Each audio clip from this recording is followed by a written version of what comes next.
Hello everybody, this is the Daydreamer with Daydreams and Nightmares, and it is time for another contest video.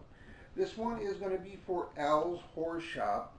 I've been holding off on doing this because I've been waiting for an item or items to come in to help answer one of these questions. Because his very first question for his, by the way, this is his 500 subscriber giveaway, and last I looked he was up over 1,500 subscribers. So absolutely want to say congratulations on that huge leap. But once again, he had this 500 subscriber up for a few weeks ago, and he went from 500 to 1,500 astronomically. His numbers jumped up. I just want to say congratulations on making those huge leaps and bounds in subscriptions. Always have enjoyed watching your videos, and good for you. For his giveaway, I believe he's planning on doing a custom item or a I believe he was doing a box or he was doing a custom piece, and you got to choose what you wanted to do with that. But definitely, what I'll do is leave a link in the description down below so you can go check out his giveaway and find out what's going on yourself. But there are 3 questions that he was asking. And the first question is, he wanted you to show your favorite horror collectible. And for me, it is actually, I'm planning on putting all these things together, and there's a number of different items here, more than just one, but it does have one theme. And I'm planning on putting together a whole display with this, and I'm hoping to add maybe a couple more pieces to it. But, where do we start with? I just got this in today, and I just put a video up on this as well. This is an awesome item. I keep saying awesome, but that is the best word to describe it. I just got this today. This is from the Bam Box expansion pack, machete from the Jason that played in 6, 7, no, is that right? 7, 8, 9, and X, 10. Kane Hodder. And this is a signed machete, number 56 out of 500. But I got this in the mail today. Absolutely wonderful. I'm going to put this on display. And, like I said, and it's a whole group of things that I have, because this also came with this Jason Voorhees print that looks like a comic book cover that I'm going to put into a frame and add to the display. Besides this, plus I also have from the anniversary box from Bam Box, this Ari Lehman signed mask, which will go with all of these things. And there was a numbered pin from Bam Box that came with this package as well. And if you've watched my previous videos as well, you will see that I have also won from Ethan Finds Out a Friday the 13th Jason Voorhees limited edition Chase glow in the dark Jason Voorhees as well. That'll be adding to this. And I said the only thing that probably I'm missing is something like a statue that I've seen on, like The Last Pharaoh has shown off a few of his figures and statues that he has of Jason as well. But all together, I think these make a great Jason Voorhees Friday the 13th display, and I'm looking very forward to doing that. But once again, if I had to answer that question, that's what it would be. Is this? And that's what I was waiting for this to come in to be able to answer that question.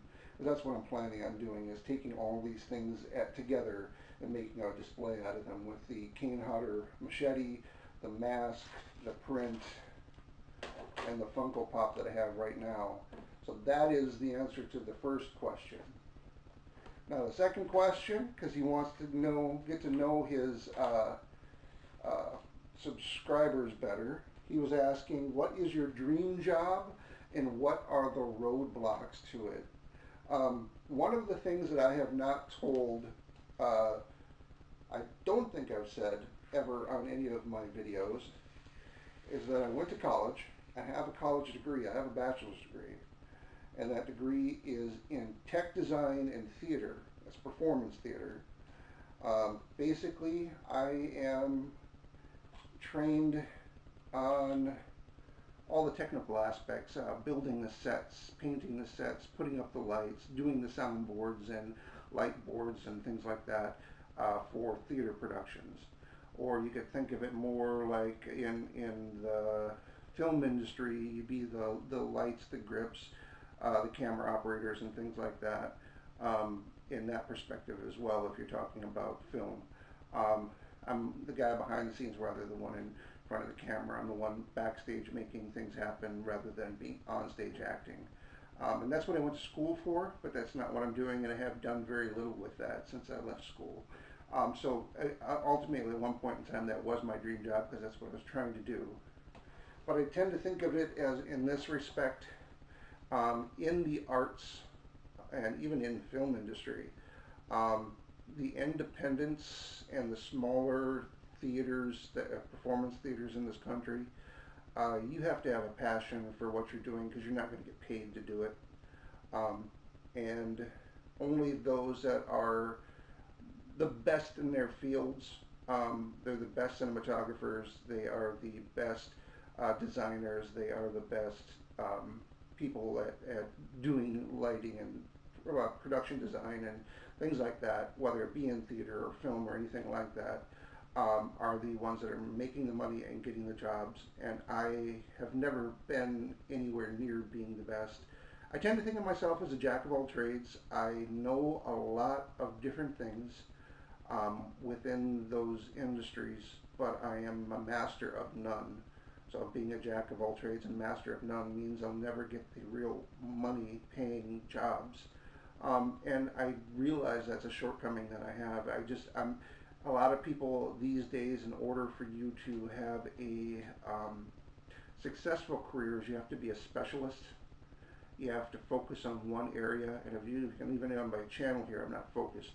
I have interests all over the place, whether it be horror, comic books, or collectibles, or movies, or other things along those lines.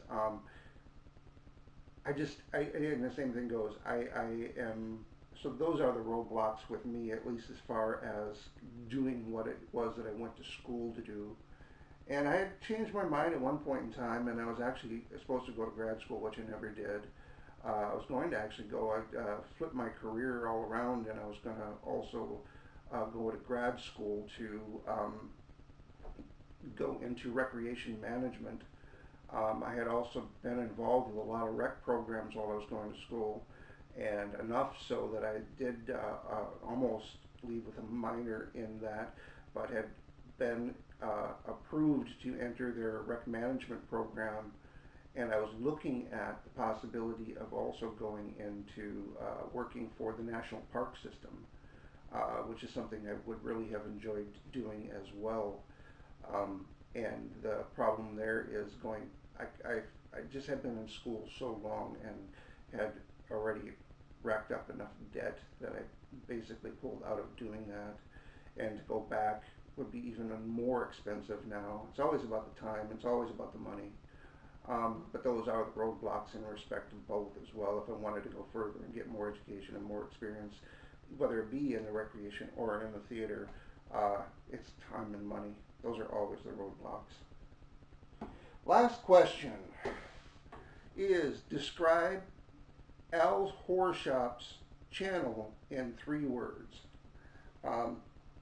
These are the 3 words I'm going to choose. The obvious one is horror. Everything that he has on his channel is related to horror. And for the most part, yeah. There's a few exceptions, but when I think of his channel, that's what I think of. And so that's the first word that comes to mind. It's an obvious choice. The other one is random. That's my second word. Because I never know what it is that he is going to put up next. I know it's going to be horror related, but I have no idea what direction he's coming from. He is, like I said, completely random with what he does on his channel as well, which can be refreshing because then you just never know what you're going to get. And it is, you don't get bored because you, like you said, you never know what's going to happen. And the other one, the third word that came to mind was real, or you could say genuine.